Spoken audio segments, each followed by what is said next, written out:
আসসালামু আলাইকুম। শুনছেন সংবাদ শিরোনাম।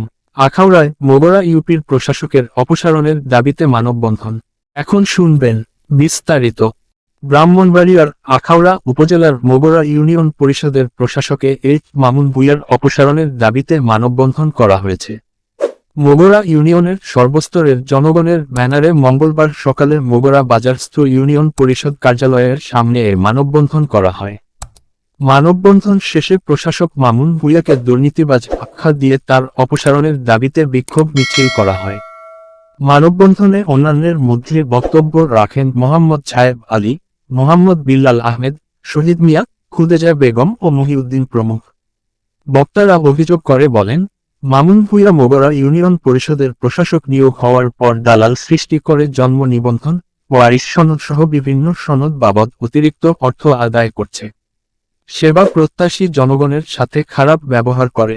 উপজেলার 3টি ইউনিয়ন পরিষদের সদস্যদের মধ্য থেকে প্যানেল চেয়ারম্যান নিয়োগ দেওয়া হয়েছে, কিন্তু মোগরা ইউনিয়ন পরিষদে ক্ষমতার অপব্যবহার করে অন্য ইউনিয়ন থেকে এনে মামুন ভূঁইয়াকে প্রশাসক নিয়োগ দেওয়া হয়েছে। তার দুর্নীতি ও অনিয়মের বিরুদ্ধে কথা বললে এই মানুষকে মামলার ভয় দেখায়। বক্তারা মোগরা ইউনিয়ন পরিষদের প্রশাসক মামুন ভূঁইয়াকে অপসারণ করে অবিলম্বে পরিষদের সদস্যদের মধ্য থেকে প্যানেল চেয়ারম্যান নিয়োগ দেওয়ার দাবি জানান।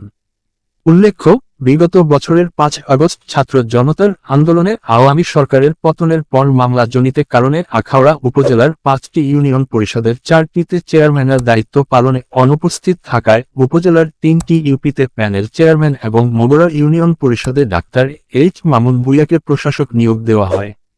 তিনি আখাউড়া উপজেলা প্রতিবন্ধী সেবা ও সাহায্য কেন্দ্রের কনসালটেন্ট এবং উপজেলা বিএনপি সাধারণ সম্পাদকের ছেলে। এর ব্যাপারে মোগরা ইউনিয়ন পরিষদের প্রশাসকে এইচ মামুন ভূঁইয়া বলেন, 5 আগস্ট পরবর্তী আখাউড়ায় থানায় একটি বিস্ফোরক মামলা হয়। ছায়েব আলী সে মামলার একজন আসামি। আমার বাবা যেহেতু উপজেলা বিএনপি সাধারণ সম্পাদক, তাই ছায়েব আলী আমার উপর আক্রোশ হয়ে মানববন্ধন করেছে। পরিষদের সিদ্ধান্ত মোতাবেক ওয়ারিশ সনদ বাবদ সরকারি রসিদের মাধ্যমে 500 টাকা নেওয়া হয়। জন্ম সনদ, ওয়ারিশ সনদের অতিরিক্ত অর্থ আদায়ের অভিযোগ সত্য নয়। ব্রাহ্মণবাড়িয়া 24.নিউজ।